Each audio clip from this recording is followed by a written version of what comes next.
नमस्ते फ्रेंड्स। आशा है आप सभी अच्छे होंगे। आप सभी का हमारे YouTube चैनल कंचन ट्रस्ट कोलकाता ट्रस्ट में बहुत बहुत स्वागत। आज हम बात करेंगे प्रोस्टेट की सूजन, बिनाइन प्रोस्टेटिक हाइपरप्लेसिया BPH जिसे कहते हैं, और होम्योपैथी। प्योर हिंदी में मैं आपको समझा रहा हूँ, समझने की कोशिश करना वो आपका कार्य है। बिनाइन प्रोस्टेटिक हाइपरप्लेसिया यानी BPH या बढ़ी हुई प्रोस्टेट की ग्रंथि के बारे में हम जानेंगे। इसके कारण, लक्षण, जटिलताएं, जांच और होम्योपैथिक उपचार। दोस्तों, प्रोस्टेट क्या है, आइए हम जानते हैं। प्रोस्टेट एक छोटी सी ग्रंथि है, ग्लैंड है, जो केवल पुरुषों में पाई जाती है। ये ग्लैंड सिर्फ पुरुषों में ही पाया जाता है। ये मूत्राशय यानी ब्लैडर के नीचे स्थित रहता है और मूत्रनली को चारों ओर से घेरे रहती है। इसका मुख्य कार्य वीर्य द्रव बनाने में सहायता प्रदान करना है।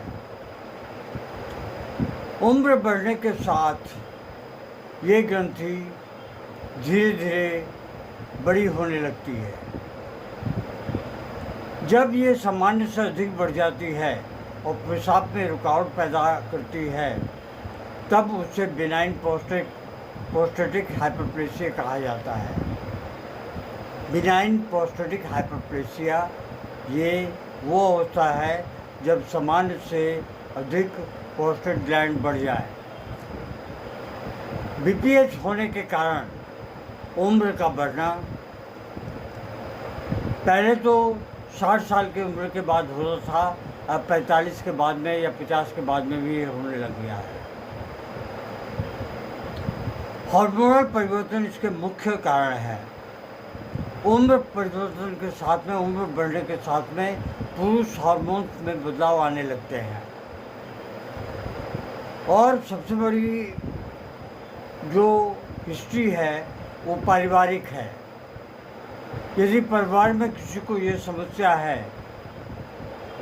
तो फिर हो सकता है कि आपको भी हो। मोटापा और कम शारीरिक गतिविधि, ऐसे लोग ज़्यादातर बैठ के काम करते हैं, मोटे हैं, तुतले हैं, उनको भी होने की समस्या होती है। इसके अलावा मधुमेह, डायबिटीज़ भी एक समस्या है।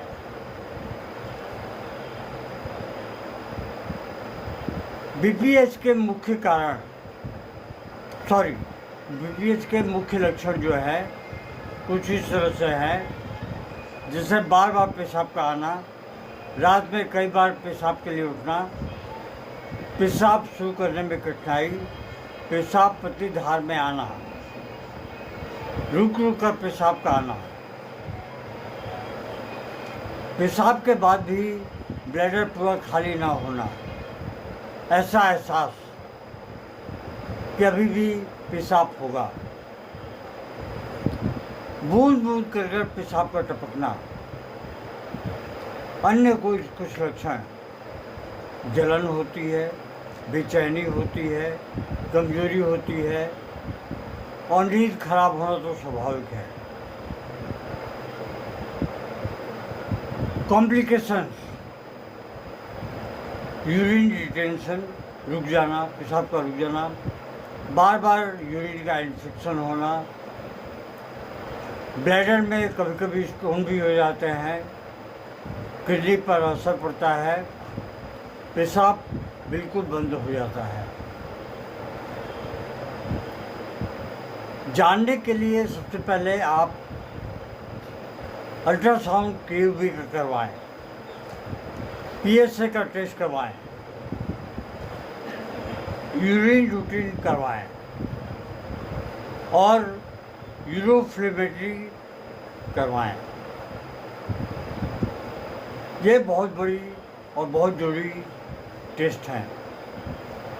तब जाके कहीं आपको पता चलेगा कि असली कारण क्या है। आइए आगे बढ़ते हैं।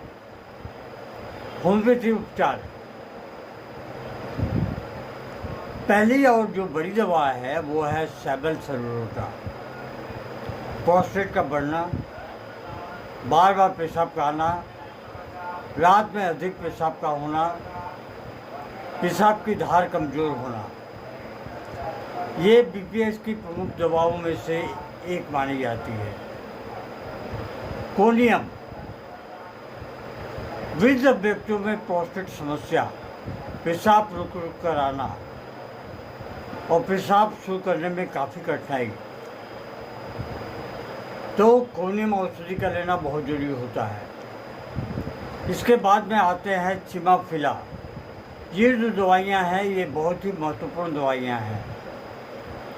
चिमाफिला के लक्षण कुछ इस तरह है, जैसे पेशाब करने में जोर लगाना पड़ता है, ऐसा लगे कि पूरा ब्लैडर खाली नहीं हुआ है या ब्लैडर अभी खाली ही नहीं हुआ है, अभी और पेशाब होगा। इसके बाद की दवा जो है वो है थूजा ऑक्सीडेंटलिस। बार बार पेशाब का आना, बूंद बूंद पेशाब का गिरना, पुराने यूरिनरी शिकायतों में बहुत ही उपयोगी दवा है थूजा। इसके बाद में आती है लाइकोपोडियम क्लेवेटम। गैस, ब्लोटिंग, पेट का फूलना, आत्मविश्वास की कमी, दाईं तरफ की समस्याएं, वृद्धावस्था की कमजोरी, इनमें लाइकोपोडियम क्लेवेटम औषधि बहुत ही बेहतरीन कार्य करती है।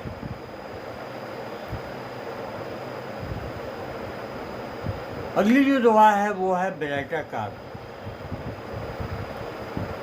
वृद्धावस्था में ग्रंथियों की सूजन, मानसिक और शारीरिक कमजोरी, जीवन शैली में सुधार, रात में अधिक पानी ना पिएं, शराब और धूम्रपान से दूर रहें, यहाँ तक कि गुटखा पान मसाला से भी दूर रहें, नियमित व्यायाम करते रहें, योगा करें, पेशाब को कभी भी देर तक न रोकें।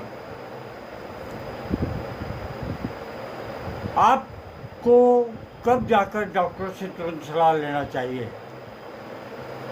पेशाब अगर बिल्कुल बंद हो जाए, पेशाब में खून आए, तेज दर्द या बुखार हो, तो आपको तुरंत डॉक्टर से सलाह लेना चाहिए। बिनाइन प्रोस्टेटिक हाइपरप्लेसिया यानी कि बीपीएच के साथ होने वाली सामान्य समस्याएं हैं, लेकिन सही समय पर पहचान और उपचार से इसे नियंत्रित किया जा सकता है। होम्योपैथी रोगी को इन लक्षणों के अनुसार ही दवा दी जाती है, यानी कि मानसिक लक्षण और शारीरिक लक्षण को रिप्रोड्यूस करके।